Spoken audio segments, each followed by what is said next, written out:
6. Yeah, it is. Oh, Me neither. yeah, good thing I didn't run.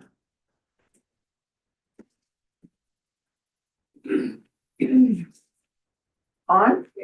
You're on. Okay, we'll call to order. I just heard the door. Oh, They're leaving, Okay. yeah, they're closing. for February 5th, 2026, roll call. Chuck Howard. Here. Katie Maxwell. Ken Slade Here. Alternate Jefferson Lynch. Alternate Judy Murphy. Vice Chair Ursula Kruzanecki. And Chair Cindy Alvin. Here. Thank you. Okay, so just four quorum. Yeah, but I've asked Nick about it and Judy can vote. Okay. Yeah. You got full 5. Approval of the agenda with a motion, please. I'll make a motion to approve that agenda. I'll second it. Discussion, changes? All those in favor, yes? Yes. Opposed? Motion carries. Public comment? Don't have anyone anybody? online. No one signed up. Okay, conflict of interest with today's agenda. No conflict of interest. Approval of the minutes. First and a second, please. I'll move to approve the minutes from, excuse me, from January 8th, 2026. I will second it. Discussion, corrections? I didn't see any. Wonders like. Okay, all those approving, say yes. Yes. Opposed, motion carries. General updates. Well, I don't have anything prepared, but if you have any questions about anything going on, let me know. I guess the one thing I met with Cameron from the rec district today, they are very interested in doing like a joint open house to talk recreation, which I'm going to build into the comprehensive plan. So we just talked today, we're going to have an open house to talk parks and recreation on March. Let me check my calendar. Now I forget. March 18th. And I'm gonna just basically be there all day and like have people drop in and it'll be for taco night and all of that. It's just like one area where I haven't gotten a ton of feedback from people yet, so rec district's really interested in playing a role. They actually haven't updated their master plan since 2011. So when I met at I was at their most recent board meeting, and that's not to throw shade at them, you know, they've actually accomplished pretty much everything from the 2011 plan. But when I went to the meeting, their board meeting last week, and I mentioned that to them, they were a little concerned, I think. So they're now maybe trying to use this as an opportunity to kick off like maybe their own planning efforts in the next little bit here. So good opportunity for partnership. I missed the date. So what's the date? The 18th. Thank you. And is that gonna be like your meeting for the comp plan at the same time? Like we're doing, I don't think so, because I have made some updates to our parks and recreation section, but I think this is a good opportunity to really get feedback on what people think we're missing and what they want to see in the next 5 to 10 years. So my plan is to use this as like a separate thing.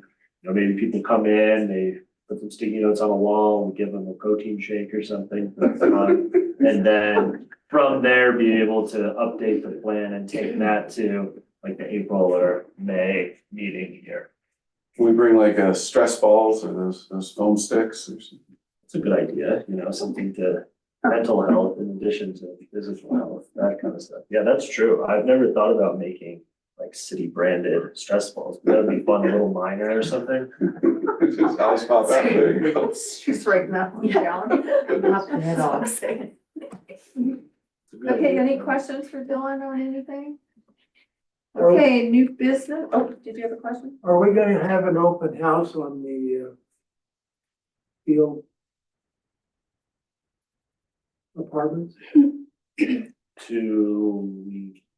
could, what specifically, I would like to see where you've got 100 and some Oh, like a site visit sort of open, Yeah. I see what you mean, not like a, let's talk about things, more like, No. let's do a site tour. Slash like be able to come in before they lease, that's an interesting idea. That is.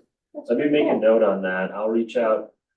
We as the city staff are probably in mid-February, maybe in like 2 weeks, 3 weeks, once they're ready, they want to have like staff to be able to do a walkthrough of their like public improvements stuff, streets, landscaping, et cetera. Because they're very close on their first building, which is the easternmost building, one that's closest to the highway. And they want to be able to have that occupied in the next couple of months, so. I don't know, we'll have to obviously work with them, but obviously because it's still winter, even if it doesn't feel like it, they won't have all their landscaping and things like that done. So we'll have to figure out when can they occupy that first building that's complete with some of the other site work. So, but as we have that meeting, I will try to schedule something, even if it's not like for the public. I think it would be an interesting meeting to do with planning commission, council, that sort of thing, so. Yeah. I will look into that for you, that's a great suggestion. Okay, any other questions?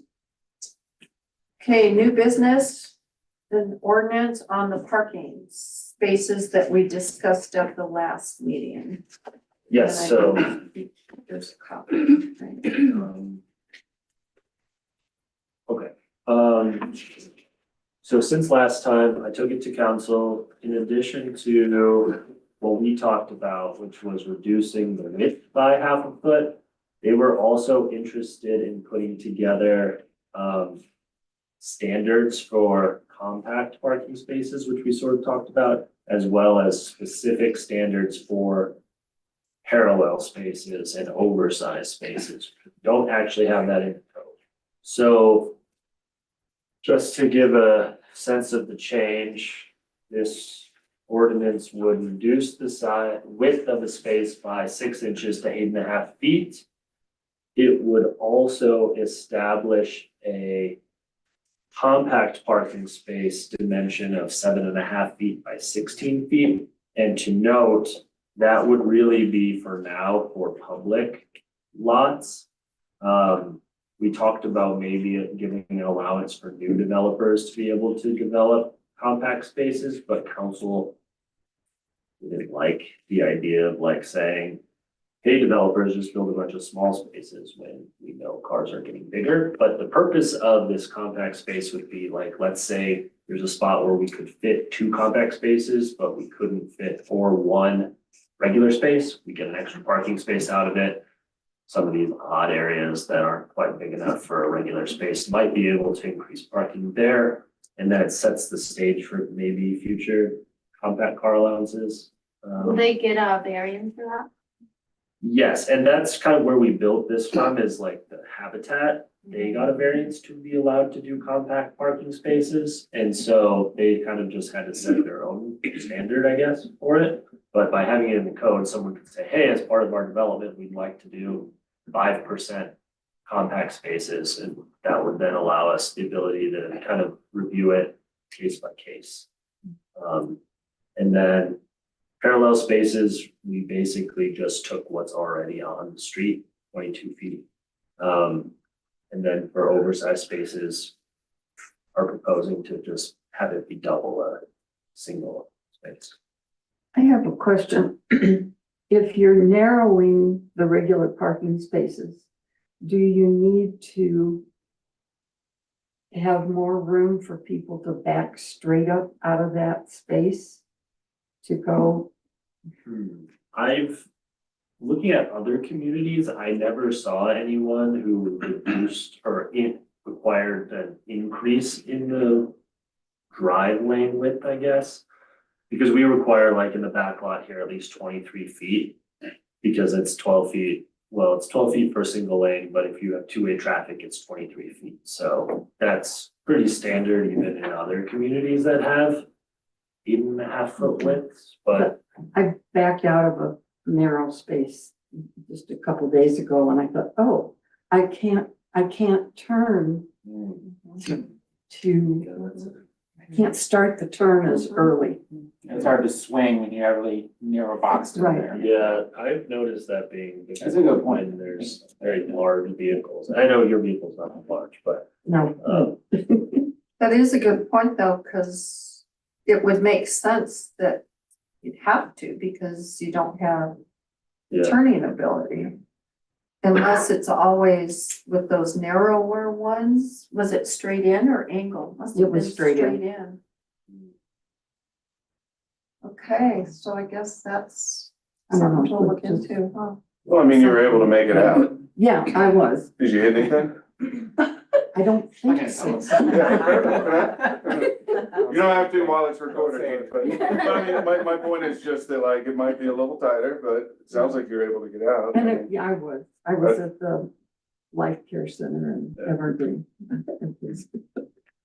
it's definitely, well, regardless of what the recommendation is here tonight to council, I will look into that a little more to see if there's like a best practice or standard width or something like that, because that would be definitely a negative outcome of this ordinance of trying to add more parking if you then had to extend the width of drive lanes to Yeah. make up for it. Maybe there are only certain areas where that's possible because there's more space, you know? Yeah. I think it's, I don't know. I just noticed it, so, and thought of it when it happened. And you had back to back like that? One this way, and Yeah, they were. And I still had enough room to back straight out until I got far enough that I could turn. so I would say if we make a motion on this, we should with the recommendation of looking at that, so it can move forward to council and not have to come back for us. As long as Does that make everyone sense, was Nick? comfortable. I'd probably not make it part of the motion and just Yeah. give the staff Okay. direction. Okay, with that, do we have a motion? If it's on page, Well, I'll move to recommend approval of ordinance number 3, series 2026. An ordinance amending section 21-131 of the Idaho Springs Municipal Code concerning parking space dimensions. Second. any more discussion? And I guess just with that recommendation, Yeah, I mean, I think it's just something that Yeah. Dylan okay, puts in a staff report to say, Plan Commission gave the recommended approval, but this was the comment to think about. roll call. Chuck Howard, Yes. Ken Slingmaker, Yes? Jefferson Lynch, Yes. Vice Chair Ursula Kruzalek, Yes. Chair Cindy Olsen. Yes. Thank you. Okay, motion carries. Old business? Don't think we have anything. I don't think so, so. Okay, wow. With that, we'll adjourn the meeting for February 5th at 6:13 p.m. See you next time. So fun seeing you guys. The previous record I've seen was 17. Jeez. Have a great weekend. You too. See you all. Under 20 minutes. Thank you. Bye-bye. Well, after that, does anyone need a break before? And are we happy to keep everything arranged like this? You know, sick close. And I'm happy if you're happy. We can switch chairs to make it more interesting. No, it's fine. No problem. There was a lot. Mhm. Yes, so these are the first, so as we committed to at last meeting, we said we'd start reviewing sections that I've kind of put together an initial draft of, with changes and the like, and give comments, and then I can make more changes and all of that. And so for tonight, I kind of thought these 3 sections all work pretty well together. They sort of set the foundation for the plan and what we're looking for. And so that's the introduction chapter, which also includes like demographics and just your vision statements. And that it includes our land use and community character, which is a pretty important one because people do look at this to say, oh, what does the city think is appropriate on different lots around the city? And then the final chapter is the strategic growth element, which is brand new. So all of this is one, which is labeled as chapter 12 for now, is from scratch, brand new. And it's required by the state as a new chapter. And so that kind of goes nicely with what we think might be appropriate on different lots. So just to touch on, a lot of this has not changed. Obviously, the strategic growth is new.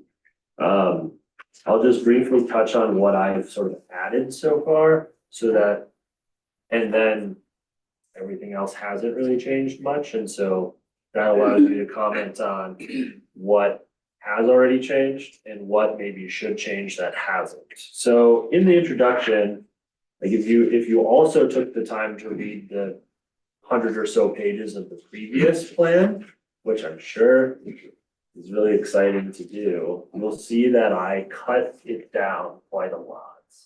We had about 20 pages of just history of Idaho Springs in it before. And like, yes, that's good context, but I feel like the comprehensive plan is a forward-looking document. And as long as we have enough context to say like, history is important and we're building off of that, this should really be looking forward. So it's more digestible for people using it in the future. So that's kind of cut out because otherwise you'd have another 20 pages of stuff in here. The first thing I added is really just on page 2. It's the guiding principles. The goal of that is to kind of ground the plan in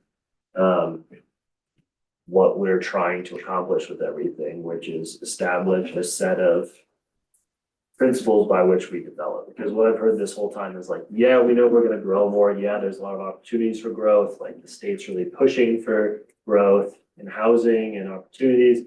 Our downtown and our business community wants more sales tax revenues and wants to grow as businesses. But at the same time, like, we don't want to see like the character of the community change too much. And so by grounding it in like these principles that are very like person and community focused, I thought that might help, but I would definitely want input on that. And with that said, should I like, how much do you want me to go over before we like chat? Do you want to stop there? One of my first, I did page by page and had a few comments. That works. Right away, when I first started reading it, I had a sense of overemphasis on development. And I just thought of it in the sense that that might bother people. I understand it because the comp plan is supposed to show if somebody wants to come in and do something, but I just got that sense of like, okay, it started with that, that's all. That's the only comment I have. It's like what other things are in there that it should be balanced against, do you think? Like, you've got development, but then it's maybe too much, but then you've got other stuff. So what would that other stuff be that? And are you saying like on page 1, like the purpose? I don't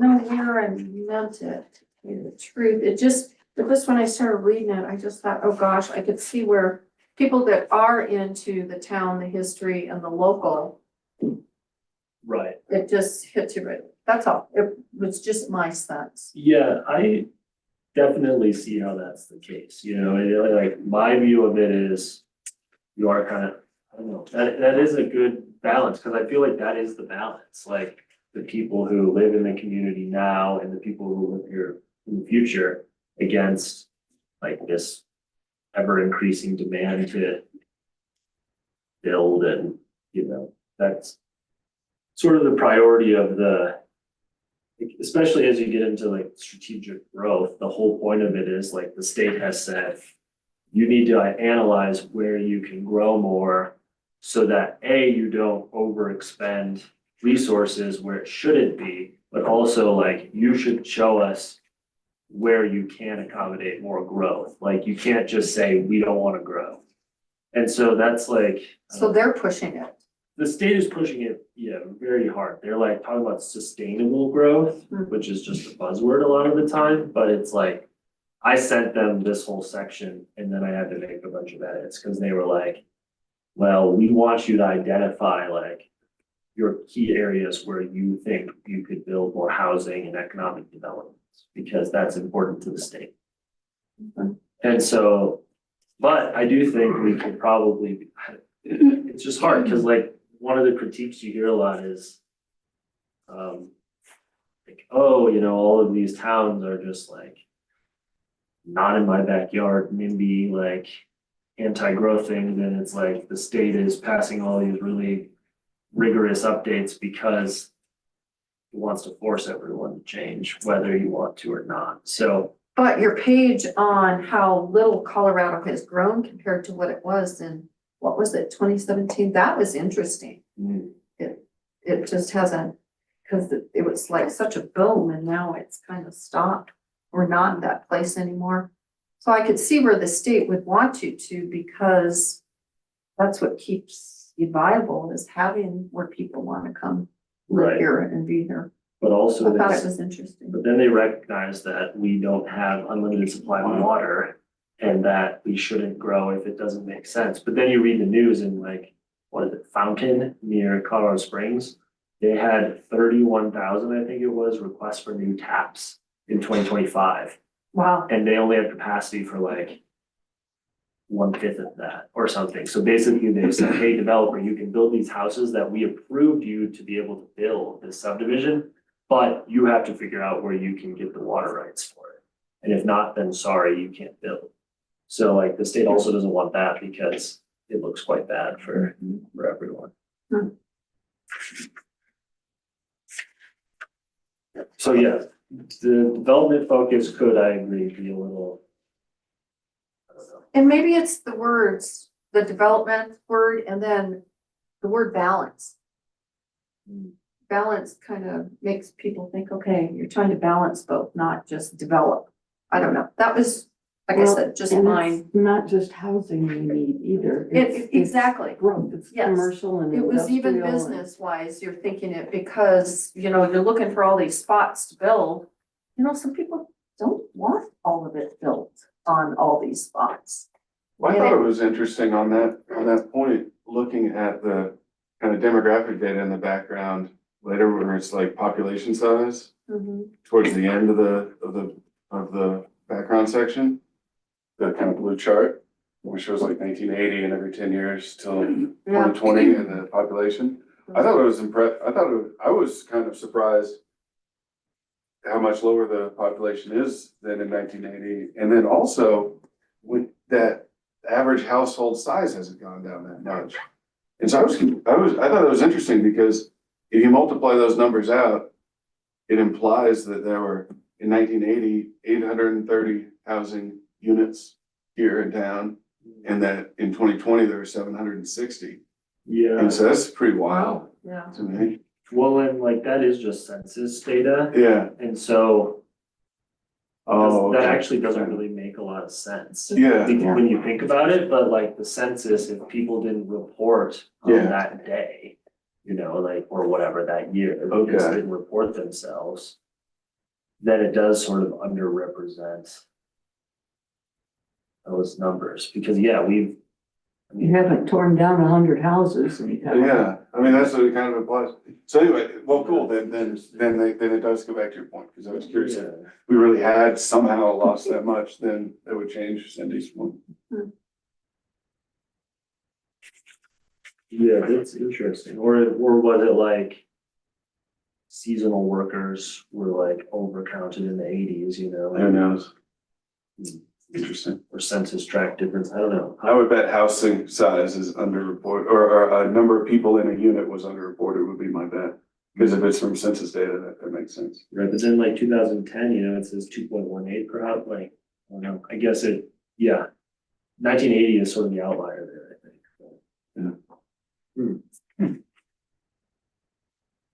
I'll make sure all this is accurate. Is all this stuff in it, like page 18, how to use this plan? all that will be in the plan, all these pages.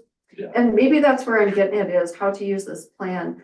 The plan is the tool for decision makers, property owners, blah, blah, blah, about investment in land development. Maybe that's where I got that, okay, this whole plan is the whole idea of this for development and growth. I mean, maybe that's where I meant it was too much. Right, well, and honestly, reading that again, like, there are other uses for the plan, like,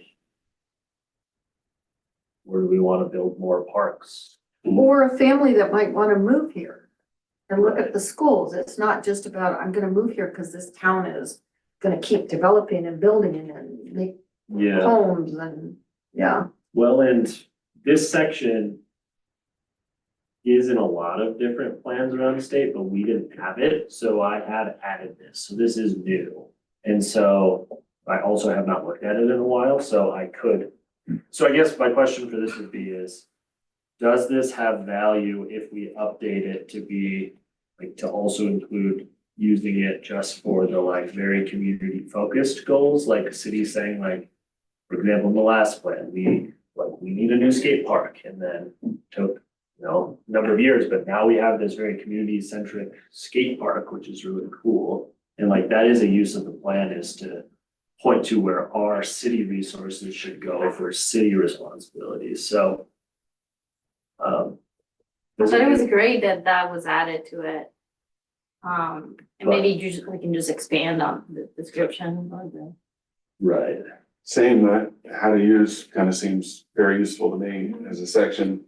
It also, I mean, it does say public investment, which kind of means like parks and other things that aren't just development or water or all these different things, but maybe it could be but I could definitely expand on. reworded for, yeah. To make it more, not just like new things being developed, because development, I think, probably is like, you think of housing, right? But like, and also develop a new park or develop a new transit system or something, so maybe it just needs to be more clear that it also focuses on that, and it is for like, for the general public, but then maybe also for the current or future residents.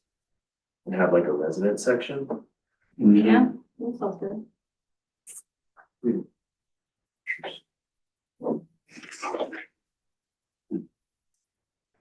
Yeah, that for sure.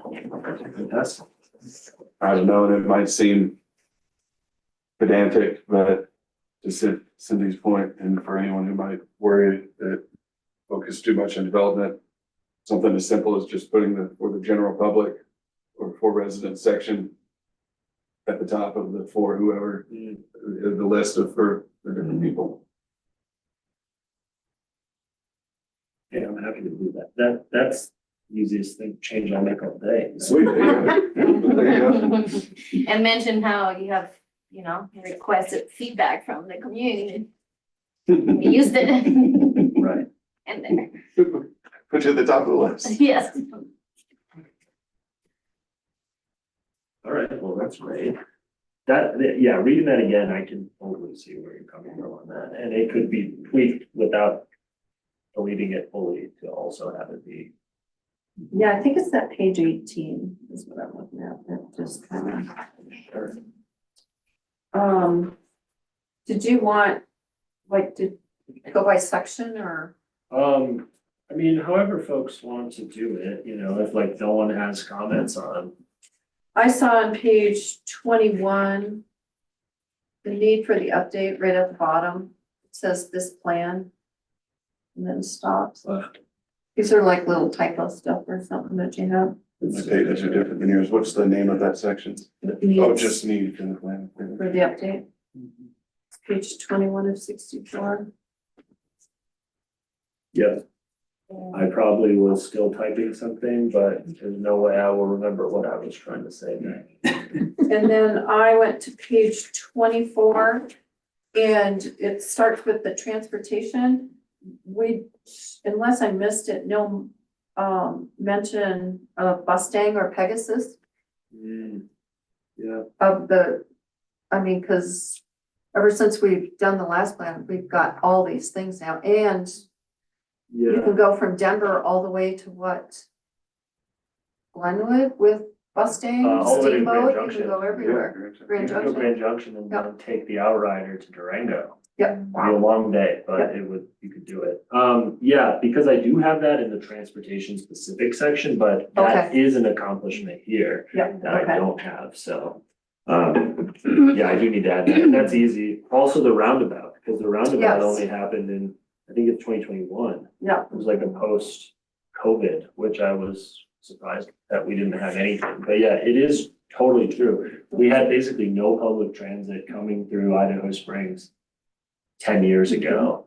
And now we have 20 buses from CDOT each way per day stopping here. Yep.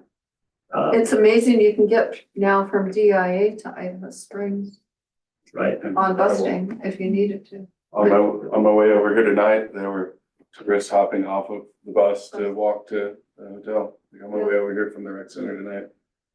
That's great. We get a lot of people moving in this time of year and it's like, how'd you get here? And they go, oh, we just took the train to Union Station and took Bustang. Wow. It's like they figure it out, That's yeah. really cool. I'm gonna do that next week. I'm visiting a friend in Bishop, California, and I'm gonna just take the bus and then take the train.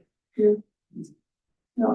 But yeah, people don't really know it, and that is a huge accomplishment, because the other thing that, which I keep harping on about, is like snow staying obviously takes the corridor every day, but it doesn't stop here.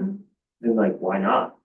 Because then we could promote people staying overnight here and not renting a car, you know, and then they just take the bus up, and it's great. Or it's good for youth and all that. I think the snow staying though, you only can, well, I think it picks up at Union Station, doesn't it? And the Yeah. Federal Center? It starts at wherever it starts, but it goes to Union Station, Federal Center, and then Mhm. to whichever resort it's going to.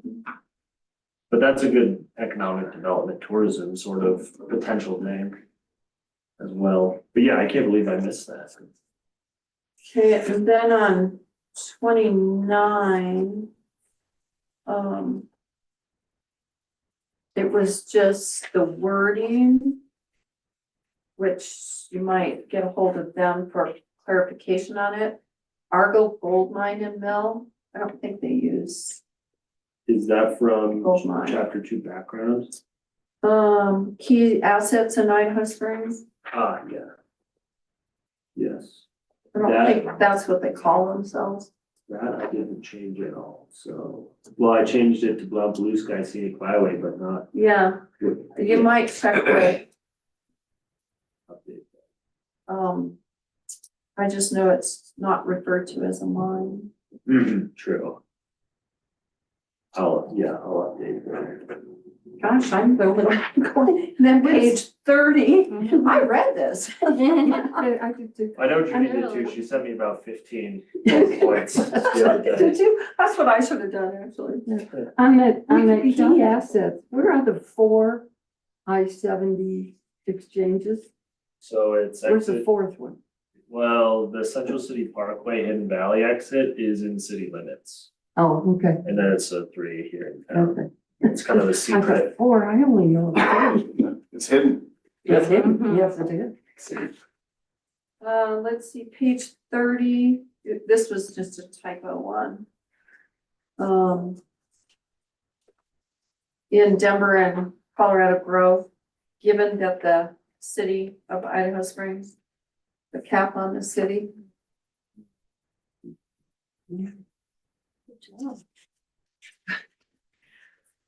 Whenever you proofread your own stuff, you never see stuff Yeah, that, the other interesting thing, because you mentioned how it's growing a lot slower now. The other thing is that we're younger now than we were 8 years ago, which normally you We don't get age in older. reverse. Yeah, But it does seem to suggest there's more like younger families or like people with kids moving in slowly but surely. yeah, I think I it just hope goes in that's true. cycles.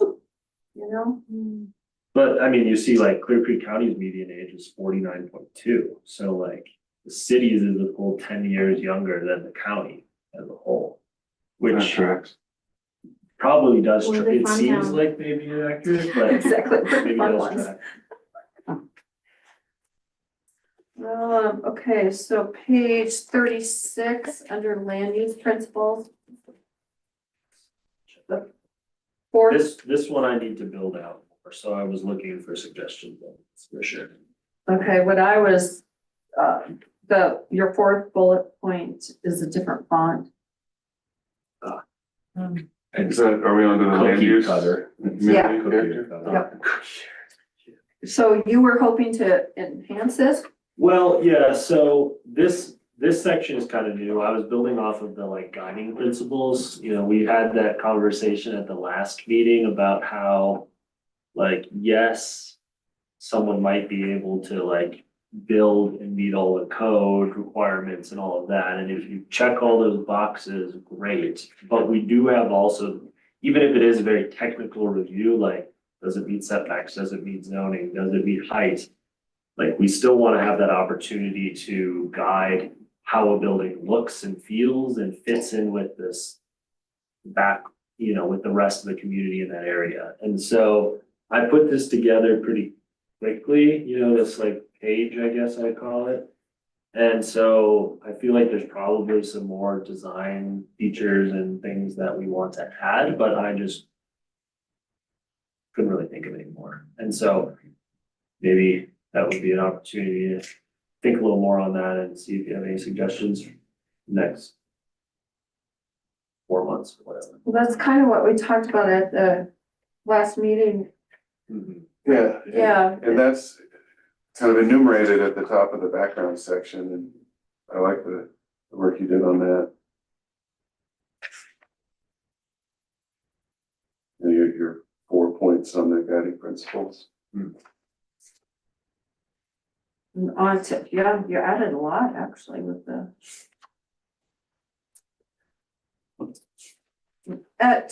One of the things I think I noticed too is we talk a lot about. Like, it seems like the era of Victorian era and stuff, never using the word mining.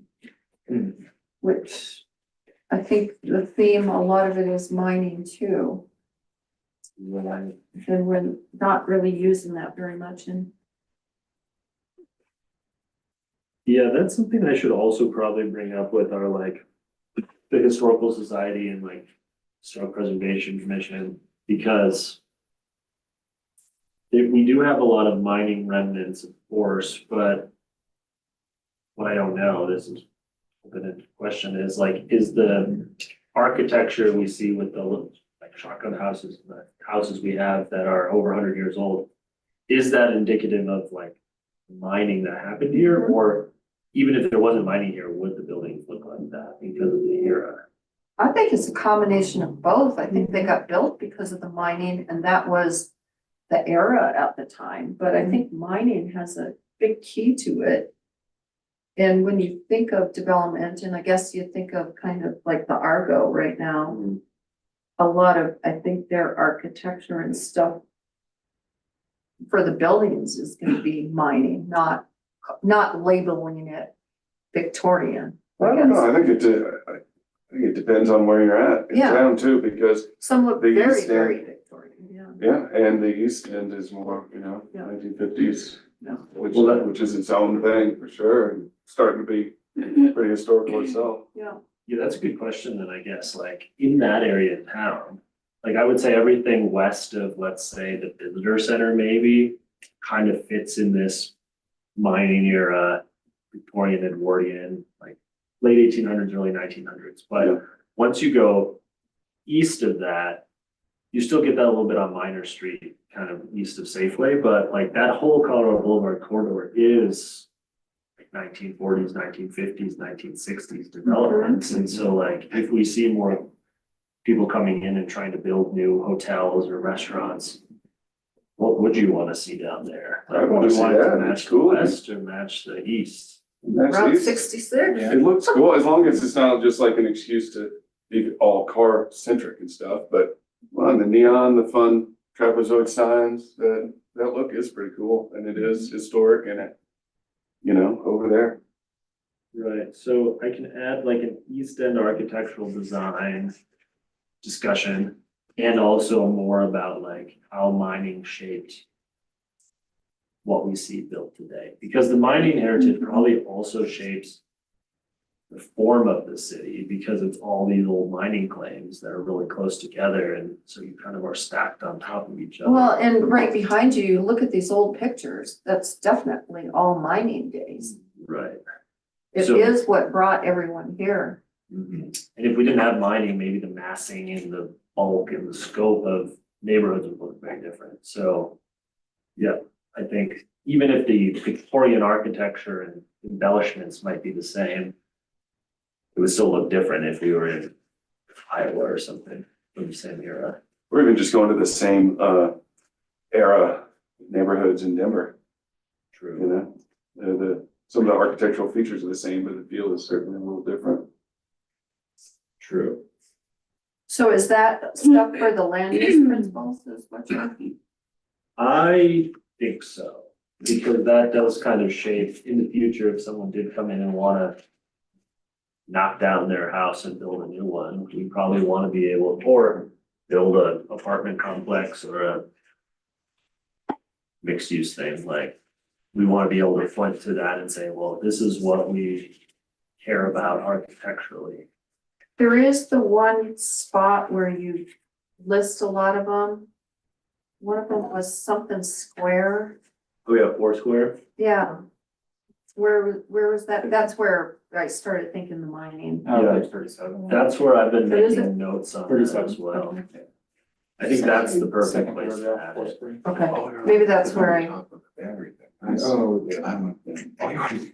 I'm not torn about that in a way because, I agree with everything we just discussed, but at the same time, I mean, the whole east end, it definitely could be like, you know, like everything could use Well, And it's remodel going and to- uplifting, It's going to, facelift too. kind of stuff. So I'm trying to think like, okay, we were trying to think in a way, like, okay, how do we wanna be in show, right? As a town, we are Idaho Springs. We might, I'm not trying to say push that way, but we might wanna think like, oh, it's Victorian here, might as well do all Victorian. So, but at the same time, I don't feel like, it's like, no, it should be Victorian, you know? So I don't know how we can like be flexible in a way, yeah, well, I do think. like, but not from- much. From what I know, and that's a great point, because where are we going, where is that's gonna be the place that's the easiest to see new things built. Like, I don't foresee much happening in the neighborhoods north of Colorado Boulevard, or right here downtown, because they're like mature, established neighborhoods, commercial areas, all that. But down there, like, everyone kind of knows, it's no secret, there's a lot of redevelopment opportunity. And so, what are our priorities that we want to see down there? I do think in general, with the historical stuff, if they're not in a historic district, then we talk about complementing the architecture of what's around. And so like, you wouldn't design a hotel that looks like a Victorian era inn necessarily. I guess you could, but you don't have to make it look like it was built in 1902. But you want it to complement that so that as you go through town, the aesthetic that is important to us is achieved. And so I think that's a great question to discuss is, do we want it like, do we want the 1950s kind of like car culture aesthetic? Do you want it to be more mining related? I don't really know what our historic preservation folks would say, but it's probably worth discussing with them as well. Yeah.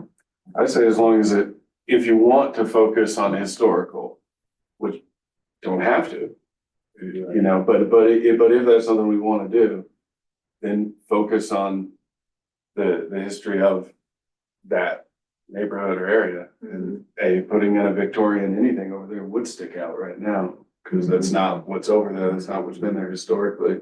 but I think they kind of go together too, the Victorian and the mining. Like I said, the town was full like that and they started building houses and that was the era of the time, the Victorian, but it was the miners that came in. So maybe when you reference it, you say both. And then when a developer comes in or somebody's building something, they're sitting there thinking it's a cross between both or. you know, it could be Victorian looking with the Industrial Revolution looking lights on a Victorian house. And that would totally fit in. Yeah. That's the thing I would do. Like the big thing the biggest aesthetic complaint I've heard about newish buildings in town is the health and wellness center. And what I hear a lot is like, yeah, it looks nice, but it doesn't fit in because it's like this modern mountain, like ski lodge looking kind of feel. Yeah. With like river rocks, you know, and all of that. And we wouldn't have had that in 1900. We wouldn't have also had that in 1950. And Mm, we don't like this, even though I think it's a fine looking building, looks Mhm. nice enough, would fit really well in, Summit County, yeah. it is, I agree, it's a Summit County looking building. But I don't know if that actually, like, it doesn't, I don't think it detracts from town, you know? so I don't that- think so. I mean, I I don't feel like think it's so a either. big, good difference to be like, okay, this is a commercial property and not residential. Right. But it's also a cumulative thing, like one building that doesn't really match, isn't that big of a deal, two or three isn't that big of a deal. But at some point, suddenly it is, and now suddenly, instead of it being a largely this vibe, it's just eclectic, or it looks like, just like Summit County or something, and it's a thing that's kind of cumulative, and then you notice it all of a sudden. You know, it's interesting, you go to chapter 2, and it's the history page, and it's referenced in mining quite a bit, but yet in the previous, it doesn't at all, so Right, I so think that's my. that's that balance on Yeah. it that we can talk about is interweaving these themes better. Okay, and then page 60, I had, and 63 and 64. Is that from the like strategic growth section? Yeah, it's the fonts again.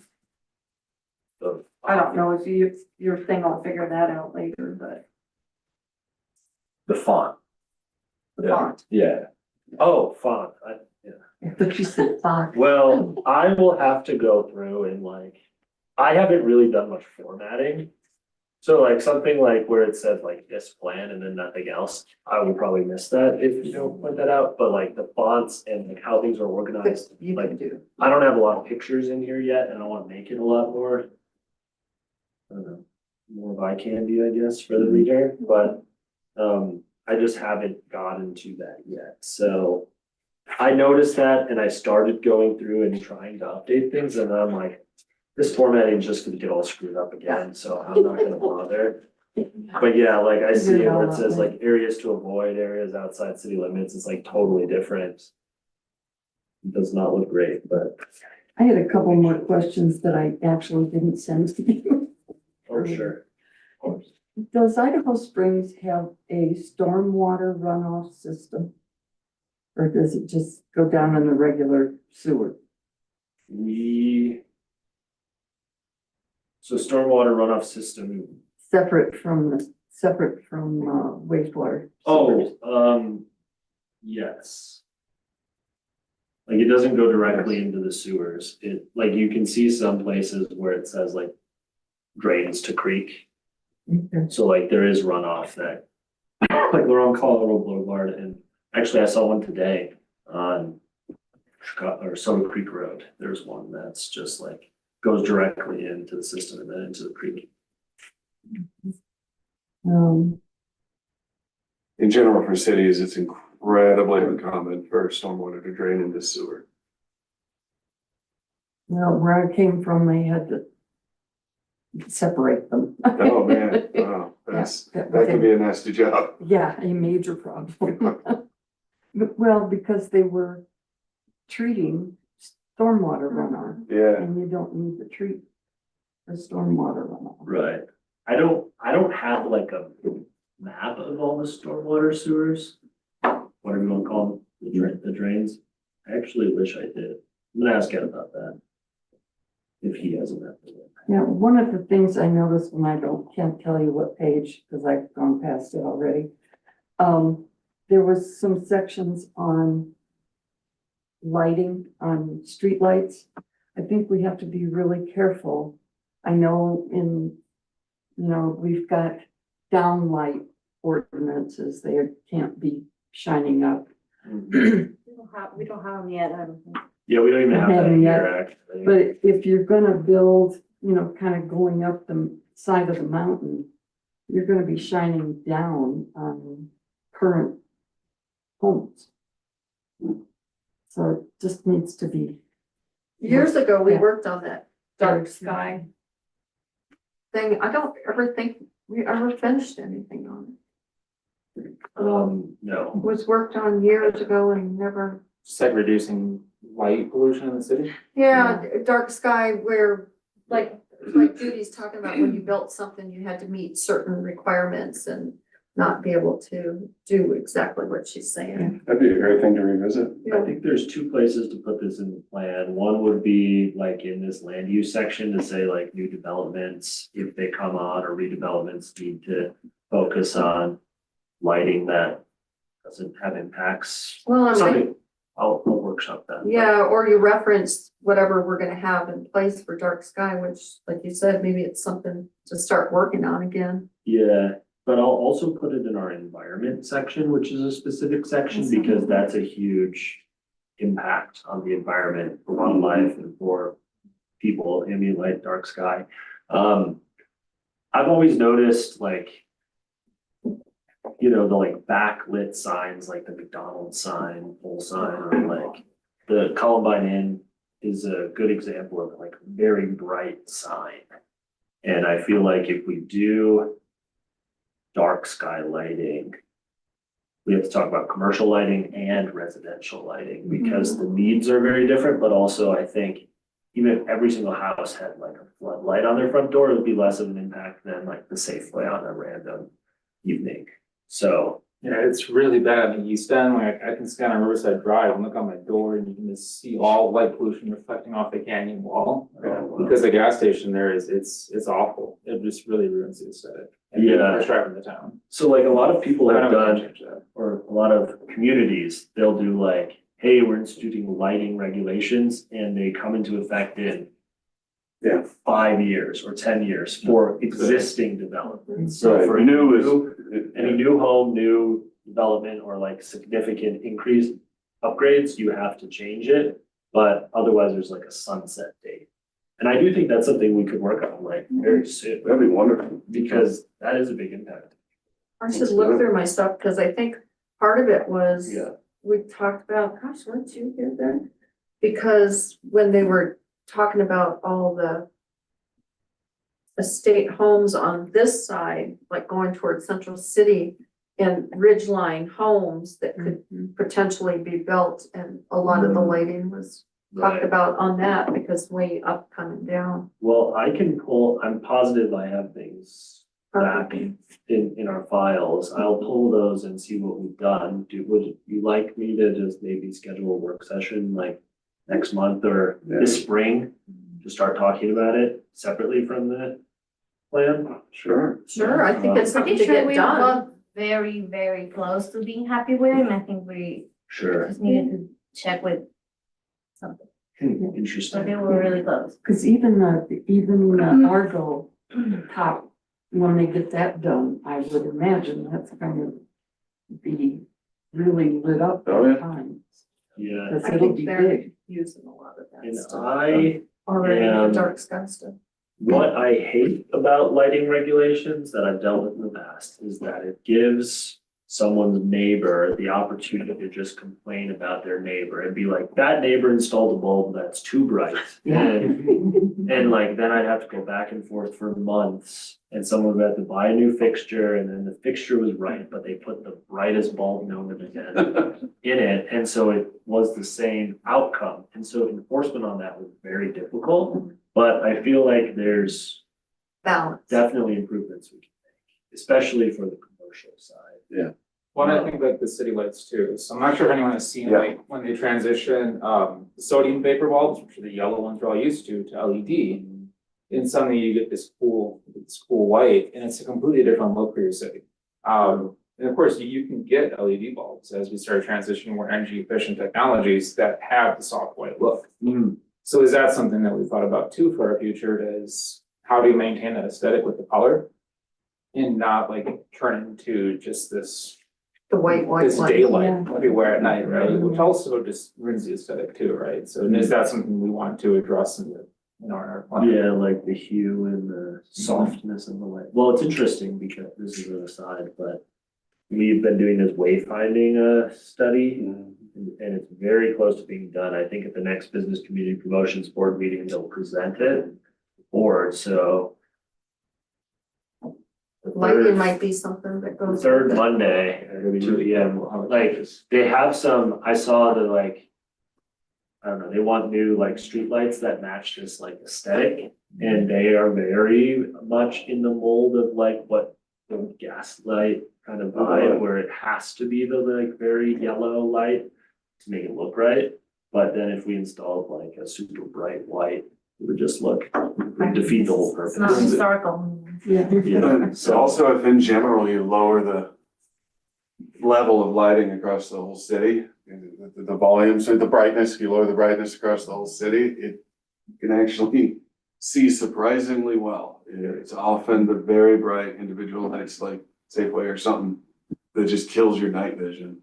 true. And those the different, you're right, different color temperature lights, different like hue or color of the light affects that differently. There's ones that don't kill your night vision nearly as much. It'd be cool for the city to use, who knows? We've all been here through the blackouts for the last several months, so we can all see this like. Yeah, that's fair. That's a good Just point. turn them off. Yeah, interesting. True. Well, that is a great like topic for discussion, even separate from this, that I think we should pick up again. I'll chat with Andy and have him chat with the mayor, make sure it's not something that the council's like, don't waste your time with that, we hate that. Well, especially if there's something that's nearly done, Yeah, sitting somewhere. yeah, well, you can tell them that we are interested in that. Yeah. I will. So to bring back to the different kind of neighborhoods and the fitting the feel and aesthetic, sounded like, are we comfortable talking about like each of the different neighborhoods kind of have their own definition for what the feel is there? Is that kind of where we're talking about? Like the west end, the east end, historic different districts, stuff like that. Didn't the ones he put in here, what they currently are? Yeah, and they're Like kind of listed Sunnyside? that way, Yeah, but I was okay. just making sure. Well, I mean, I was talking to someone, might have been Chris, Kent's wife, about how like, we're only 1,800 people. Are there really different neighborhoods to this city? Or is it really just like one Exactly. city? And like, is it even like, it still is worth kind of breaking it up into different like land use categories, because certainly there's places where you don't want to have a industrial use or like a really intense, super high density use, but like something that comes in on the east end of town is still going to impact people on the west end. And like, when I went through the land use categories, I tried making them a lot more flexible. Because like when you drive around most neighborhoods, there is some like commercial interspersed with residential, and like a lot of really lively neighborhoods have like a corner store next to homes and things like that. And I so- personally prefer that. I mean, you know, I've lived in places like that and it can be very nice. It can be done poorly, of course, but Right. it can be done really nice. Does the land use pretty much match the zoning map? The previous one basically did 100%. Like, I think we took the zoning map and then just sorted everyone into categories that match it perfectly, which means there's really not an opportunity to see new things. But then the thing that was strange about it was like that area just east of here, just east of the downtown district does not match at all, because that's zoned commercial. Everything like Mitchell White to the visitor center is pretty much commercially zoned. But it's, I'd say 75% single family homes or more. And so like that was totally out of balance. But I don't think you can change that without the property owners letting them change it. So that's probably why. I mean, I was on when we did the zoning map. Right, where it already was that, and people get very upset when you take away their zoning. right. Well, and so I guess that kind of leads to the question of, in that area, what do we think is appropriate? And I think because the lumber company used to be there, is why a lot of it was commercial too. Right. Yep. But yeah, so like current recommendation, I guess, is mixed residential density or like transitional mixed use. And so those two things would allow like some I don't, so they match maybe a little bit with the zoning. The zoning would basically say you can have almost any commercial use that's not industrial. But the land use recommendation says like, we really think this probably is more of a residential area and should remain that way. But we could see some more, maybe like a little more density, or maybe like you bring in some local retail or service office space. And so like, you could see a change, but like, we don't want to see it just become like a commercial district, is kind of what the plan is saying right now. We're okay if it stays residential forever, even though it's zoned commercial, but we're willing to see it develop over time if that's what the market says. Someone wants to. So you're saying like that section, that transitional mixed use is kind of referring to an area like that? Right. Yeah. And like kind of the whole west end, south of Colorado Boulevard on the west end already was just called transitional mixed use because there is that little commercial area with like a glass shop and the dispensary and the dentist's office. And so like all of that was kind of saying like, hey, if you want to bring in some commercial into this area or some like lower density multifamily, like that could be appropriate. Whereas on the north side of Colorado Boulevard, pretty much everywhere, it just says like residential is the only thing that's really appropriate up here. Until you get to the east end. So that's where you kind of say like, yeah, we're only 1,800 people, but if you saw someone come in and propose I don't know, like a shopping center on the west side of town, that would probably make people feel very different than a shopping center on the east side of town. Just thinking it through logically, I feel like people would respond very differently for those requests, even though it's like 1.5 miles apart and we're not a very big town in that sense. But given what you just said, it feels like there are different neighborhoods, Right. People would respond differently. And then we're talking about almost, in a way, adding a new one in the kind of the exit 240 gateway area. There's senior center, schools over there now, you got that transitional mixed use there too. Right. And that There could was be a kind their, of a whole new area almost. I mean, there's stuff there now, but. and they did call that out in the 2017 plan as the exit 240 gateway. But the thing I find interesting about that area is that the side that the school's on was identified as regional commercial, like it could be a shopping mall or a gas station or I don't know, Yeah, that kind of. something regional draw, whereas the east side, I guess, is that transitional mixed use where it's like supposed to be kind of less intensive use. And I don't really know why that was the case, unless in the past we were pushing to see where the school is now redeveloped into like a hotel or something. They were trying to, develop it. Yeah. They were trying to sell it for a long time. So maybe that was kind of back in the day, us saying like, all right, we will allow that to happen. So I don't know if that still should be the case or if we should change that. That's a good point. I think the whole 240 can be a combination of everything. Because there's also enough land there for home development too. Just like a normal mixed use area. Yeah, I mean, is there anything that shouldn't be next to a school or close to a school? I guess, what does transitional really mean in transitional mixed use? Like, what's the difference between mixed use and transitional mixed use, just for myself? Yeah, I'm not so really clear like- on that. a few pages before that, where there's like the 6 categories, so like the transitional mixed use are typically connecting residential areas to commercial areas. Right, that kind of. Development should maintain or be respectful of residential character. Appropriate uses are like residential uses plus lower intensity commercial uses, whereas mixed use is more like, these are commercial in nature and, but could allow, could still allow residential, but it also allows a higher intensity of use or contemplates a higher intensity, like maybe you see a shopping mall type development versus like a, I don't know, just a few little businesses here and there. Maybe you see a 30-unit housing complex instead of a 15. So I didn't propose changing that section at all, but maybe we ought to if people have opinions.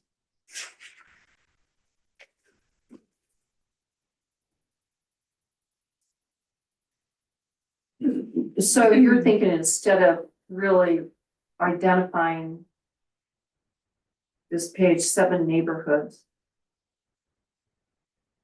not necessarily separating them all out? Well, I don't know, I kind of think that we've gone back the other way to Ken's point of like, because development would be responded to very differently in these different areas, they probably are all different neighborhoods of Idaho Springs. That 240 area now is, what have we got in there? Rafting? EMS, Pardon? there's an EMS station, like fire or ambulance Yeah. service, rafting. And Loaves and Fishes and the Rock House and there's some housing there, And then just very some little, housing. but a couple. And that's also where that, new senior housing is supposed to go Right. eventually. Well. And So it's kind of transitional anyway. Mhm. Is the senior housing is down in that little island of transitional mixed use down Yeah, there way it's south, that is site that, is that correct? Yeah, the one Yeah. that touches the cemetery. Yeah. Yep. Cool. So that's like not classified as anything right now because we just annexed it into the city last year. So I'm proposing it as transitional mixed use because it is close to a lot of single family in the county, but they're proposing like 40 and 50 housing units there, like an apartment complex sort of thing, so. And then we have a question before that came up about the large expected increase in traffic there, that would just make it challenging. Because it's going to be, because traffic does pick up during seasonal, right? But Right. Yeah, and so that, adding a dense housing project there might cause pain points for that, I guess, that 2 lane. when that was getting zoned, that was the big concern from the residents who live nearby. Yeah. And so, but to assuage their concerns, watching, like the city or whoever developed it will have to do like a traffic and parking study. Yep. So they will do that traffic analysis on how much, like, do they have to add a turning lane or widen the road or any of I think that? you said it's state highways, that would be something we'd have to go to CDOT with, then, right? Yeah, they need a CDOT access permit. What about sidewalk? Is that a thing at all in that area? There's not currently, but there is a goal, like Andy has been talking about this for a while, like. There's a goal of making it feel more like a city street, at least to the cemetery, because it is an area where a lot of people already walk. Especially if we're That gonna makes have sense. seniors right there too, like we, you know. We've talked a little bit with CDOT about doing that, but maybe that's something to add is like make it more like pedestrian friendly slash walkable Yeah, area. because we If we're- wanted people to be able to come to town, you know, especially the older people. And if we're gonna have- Active and stuff. Yeah, and if we're gonna have development down there, it's gonna be housing and like you said, especially older people, it should feel like part of the town. Well, yeah, and with senior housing, you're not gonna have as many cars as you need places to walk. Yeah. That's true. True, and the school's right there, and making safer walking paths for the school is important. Yeah, which they're kind of a joke right now. Just saying, nobody Yeah. here's fault or anything, but they are kind of a joke. Yeah, for sure. And, you know, you even think of like the rafting company, like if there was a little bit more business down there and people could park in town and walk, then Yeah. there's less of a parking issue in that area. So there's a lot of reasons, and Yeah. that would be a good like non-development related focus for that area is let's make it feel like more of an extension of downtown and have sidewalks and have Wayfinding. wayfinding and have trees and, I mean, there's trees in the area, but. I guess where does the county highway in the city, where does that stop at? I don't know, So but- the county highway ends at the northern on and off ramp. So they own the Oh. bridges. Wow, So they own the bridges and then everything's south. so there's really not much that we're responsible for as a city then on there. Right, and one of the things that was talked about last year, early last year was like a pedestrian bridge across to actually make it so the downtown connection to the school is better. And obviously that costs a lot of money, but during that talk, the city had talked about like, hey, we're annexing the senior housing parcel. We want the schools here now, like we want to make it more walkable, even if that means us taking ownership of that section. Does that mean that we take ownership of the bridge? Or does that still stay with the state? Is that? These I are don't some know of the that questions first. that theoretically. That seems we expensive if Could we take over the take bridge. ownership of the bridge, but I don't think we'd wanna do that. The bridge is really pretty okay now to walk across. I mean, a walking bridge, I don't think would improve the situation at all. Like, it's not the crossing the highway part that I was talking about as a joke. It's the actual like sidewalk once you're, Their little path that runs in front Yeah. of the service building. yeah. Right, well, then once you get on the school property, you know, it's. Oh, yeah, that's their own You go up the thing street, and like, everything. there's no stairs or anything that would connect it to the street and all that, but anyway, Yeah, that's it. So, there's a lot of improvements that could be done there to make it a lot nicer area, like we've done elsewhere in town. but at this level, in this type of comprehensive plan, it feels like saying something like making sure that area is integrated into the rest of the town is the kind of level that we would talk about in this type of document. Right, and then as we get into more like the goals and objectives, one thing would be is how do we actually pursue that with an implementable strategy? Yeah. And then we just have to look a little bit more, you know, once we're done with this. And the question I had is on another note, but it's kind of related to this as far as the historical and the feel of the different neighborhoods in the whole town. Has the town ever done any tree coverage regulation or requirements at all? So, or anything like that so that you know, you just don't end up with a ton of asphalt everywhere. For some reason, I thought there was something.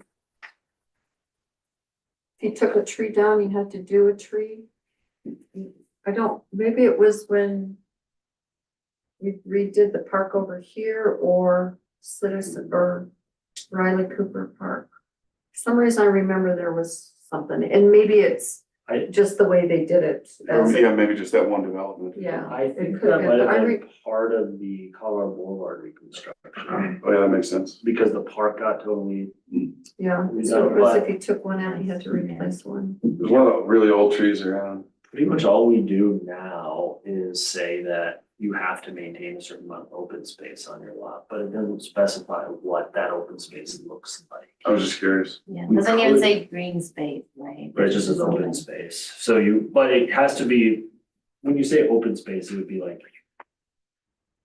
permeable space, so it can't be like Yeah. impervious surfaces, you couldn't just like compact a bunch of dirt and then say that's your open space, you like, Or theoretically, it's like grass, or it's like rocks Natural. that can, you know, do drainage, but maybe there's something to say, maybe like the environment section to say like, we should consider new developments, like maybe basic landscaping standards as part of a. I thought there was something that says it has to be like native for the area that it is or something. Native plants. Cause you had to do certain types of grass or trees or bushes or something I think like all that. that is from the reconstruction of the park, Was- I I think remember so. something. Because I do remember talking about that, but I think it's because of that Pretty much direction that we everything, were asking. pretty much everything we've done lately, we've said, hey, you have to use native seed mix. 'cause Yeah, you maybe don't that's want where I'm that, but thinking that in some of the it doesn't development. really like specify specifically anywhere. Yeah, and you'd need to work with the fire department about fire mitigation, because it makes a whole lot of difference if it's an evergreen or if it's a deciduous tree. Certain types do. Certain types are just really bad for fire, and so they might not even want it. It's wrong tree.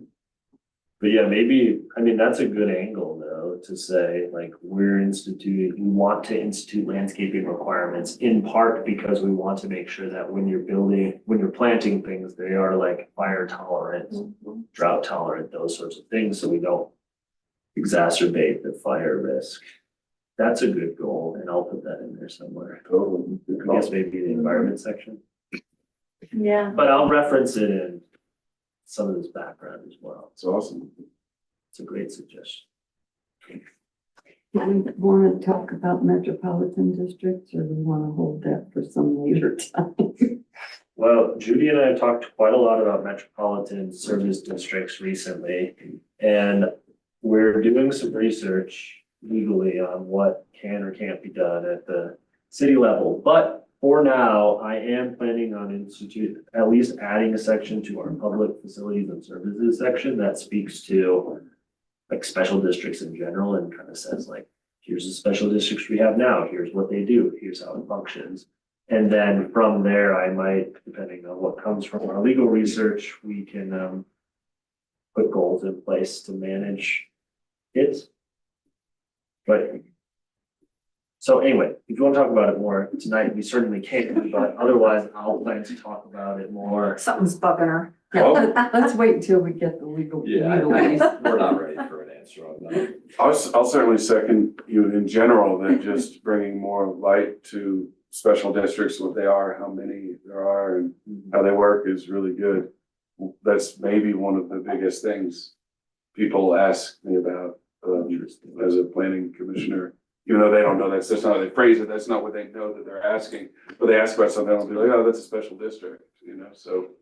Right, and that's like, to the point of metro districts, it's like, yeah, you have the fire district and that makes sense to be in like the rec district, you can explain pretty well, and like a library district we have as well, that has mills on it, and there's school district. And then on top of that, you could have a residential neighborhood built with a metro district that funds all the infrastructure in place. That means it's more tax on those people who live there that only they pay. And so we don't have that anywhere on there's no houses right now Right now. that have a metro district, but there's a metro district approved as part of the Soda Creek Highlands development. And so if that ever is built, those houses would be subject to a metro district. And so that would be more taxes that's only specific to those people. Would it be fair to compare that to like a government run HOA in a way? It kind of functions as this like, and obviously we'll dig into it Okay, more, yeah, but sorry. I would say that it kind of is like an HOA in some ways, like in a very simplified view, but Okay. yeah, they're basically saying like, hey, like, you know, all these streets and infrastructure you drive on every day, like you're paying for that through your taxes every year. They can like take bonds for new improvements and stuff, so. There's a long history in urban development of not doing that and having other neighborhoods pay for development, so that's interesting. Right, I mean, that's like the goal of state legislature, because state specifically allows special districts, including metro districts, and the idea is like that those developments are funding their own infrastructure, but then it can go wrong, Yeah, and there's a lot of nuance to it, so it's not as simple as being like it's good or it's horribly bad, yeah. but it's probably worth talking about, certainly, in addition to the other special districts that would apply to everyone in the region. So. But then you're really codifying the different neighborhoods kind of to an extent with that. Yeah, Sorry, you keep trying to get away from it. I'm done. well, I'm sure Judy would love to chat more. Cool. Let's get coffee. I just mean that outside of the meeting. Yeah. It's just a very horrible idea for residential. That's all I'll say for now. Well, we've been going at it a while, but I'm happy to continue going as long as people are I interested in pretty doing much, this. I can't believe how much is in here. It's awesome. Yeah, I just wanna make a comment. I keep thinking about the East End conversation we were having, and, before that question, we have a plan for East End overlay. What is specifically that? It's kind of like the comprehensive plan, but it talks specifically about that side. Yes, Right. so, And Yeah. what, so go ahead. yeah, as part of the last comprehensive plan in 2017, there was talk of like, we need to create this overlay. And so then there was this whole East End study that was done. So it's kind of like a master plan just for the East End on how they want to see it develop. Downtown also has one. That was done like in 2021, 2020. But since that time, in like 2018, we adopted chapter 26 of the code, which is the specific East End overlay district. So now they have a zoning that's different than all the other zoning, basically. Like they allow more height. There's different setback requirements for the zone districts and the idea. So that is like already codified as they have different zoning, and it's basically everything across the bridge to the very east end. Well, the reason why I was asking you that is because, I'm thinking the comprehensive plan is we're trying to kind of envision, right? This, what the town and the spaces and the areas could be. And, I was just thinking that we're like, thinking about the east end and like what kind of architecture it has and what kind of thing we want. And I feel like we haven't really landed Yeah, what is specifically we want. But at the same time, I don't know if we are the only ones to have a say on that, because I feel like I think of like the tourism board, economic development, I think about historical society, and like I feel like maybe that's more conversation with more people, People that live there. the people that live there, to kind of have a more concrete plan. At the same time, I don't know if that's the level that we wanna get to this year. It can be like a goal for, but I feel like I just wanted to mention that in case there's an opportunity for have a more specific conversation about that with more people than just us.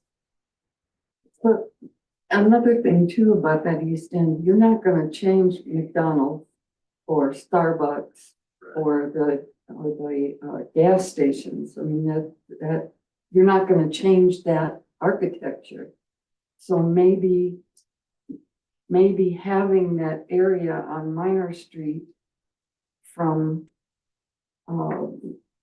the Mitchell White East is a good transition from the Victorian end of town and downtown Victorian stuff to the 1950s, like Kent said, 50s and 60s gas stations. I think the East End overlay though, that all the people down there wanted that is one of the things. That was part of what they wanted. They wanted what's there now. Yeah, they Yeah. wanted that overlay so they could do more things. And I think a lot of it, isn't it, because a lot of it, most of it's commercial property anyway. along Colorado Boulevard, definitely. And just to give a little taste of chapter 26 and how exciting it is down there for a future landowner potentially is like, I think the big goal is like this section on location specific standards where it's like on Colorado Boulevard, we want buildings to be oriented towards the street level, parking in the back. We want things like transparent storefront windows, cafe seating, plazas, little parks, benches, landscaping. et cetera. And then on Clear Creek, we want to activate Clear Creek when possible. And then Minor Street is mostly residential focused still, like they wanted to kind of have that residential feel. And so I do think really this East End overlay, the goal is to create almost like a second little downtown feel. It's starting to feel that way already with, Mhm. Cat House over there in Smoking Yards. Mhm. Like, there's a lot of foot traffic back and forth now, which is great. And then the Yeah. apartments, when they were built, that was part of it. You wanted it in the front where you're not seeing just parking along the street. Yeah, that So was we really have the Riverbend. first one that was Riverbend, built yeah. that way. But like the Tap House and the Yards barbecue, they are pushed right up against the No, sidewalk. it's perfect. Heck, Riverbend itself, when I go past there, if there's somebody chilling there, I chat with them, you know? So it's already getting that feel, so Yeah, overlay district's doing its thing. So we have had that conversation already. The only thing that we really need to be more specific is architecture, which is kind of a general thing that we already decided that that's what we want. I think so. Not to say that we don't necessarily need to revisit things Mhm. if the need presents itself. But I do think from my perspective, you know, like I would be more concerned, like how you build it, I think we know how it wants to feel, like on the street, on the ground. But like if someone came in and said, hey, I want to build a hotel and it's gonna look like, you know, a hotel in Vale or something, you know, where it looks like a faux European village or like a Great Wolf Lodge or something, like, do we want to have like consideration in place to say like, if we don't want that, that we could kind of say, hey, think of something else because we've got it in here. And that's kind of those guidelines we had talked about Right. last meeting that incorporate that, okay, here's some guidelines, what we want it to look like. But it might, down there especially might need more thought because there are a lot more diverse types of architecture down there already. Yeah, it's easy to say it just needs to match everywhere else, Yeah. but it's already pretty all over the place. Right, it's kind of like, do you have a building or a few buildings that you want to use as the like pillar of like, this is what we like in that area? Yeah. Which you can do in like the neighborhoods in the downtown, you can say, here's the 6 types of housing you normally see. How can you incorporate some of those characteristics into it? Harder down there, but I'll give it more thoughts. And I might need to chat a little bit with the historic preservation groups as well and see what they think is appropriate and then maybe bring that back later on to this group. As we thought about it. How many pages long is this thing gonna be? Well, We're so long. 64, I think, is what I Well, we're at, printed off. Well, yes, for these we're at- sections. Absolutely, because I did it too, but I bet it's in the whole thing. well, the existing plan is 128 pages. These are definitely the longest sections. Okay. Like I would say the park section is probably gonna be 5 pages, you know, something like that. And so, and like public infrastructure right now is like 3 pages. Now it might be 4 pages because we had a few charts. Okay, so this is, I would say chapter 1 through 3 and then the land use chapter are the longest by far. So next month or in April, like if I bring like history and transportation and environment, you might only have 20 pages to look at. well, I'm just thinking how big the document gets, because then it gets to be where it sits on a shelf. Yeah, I mean, the other goal though, of course, is like you say, okay, this project has transportation. Like then you jump to transportation, you say, oh, okay, well, there's only 6 pages on that, like I can read that. Right. Because the project or questions about transportation. Of course, when someone wants to develop the next field house, you kind of have to look at almost everything. The whole So thing, yeah. if that ever happens, we'll have 120. But if they're gonna wanna do that, they should read the whole thing. That's right. Right, Besides that, we don't have that much land. and I'll create a. That tells us this here And too. we can have like, we create a quiz, you know, and like, before you develop in town, you have to pass a Teach the test. quiz. There you go. Plan. Okay, does anyone have anything else? Did you get enough out of us?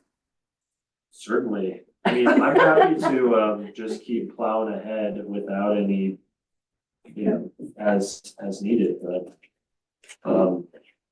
I'll probably continue making tweaks and things, and then maybe what I'll do is I'll just post these once I've made all the updates onto the website and say, hey, it's on there, like, at your leisure, if you wanna look at it, feel free, but otherwise, we'll revisit these again and sometime in the future. And then you haven't asked for any extra meetings to move forward on this semester.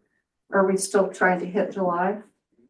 I still think we can, Okay. July, No, that's August, great. like before the end of, summer. Okay.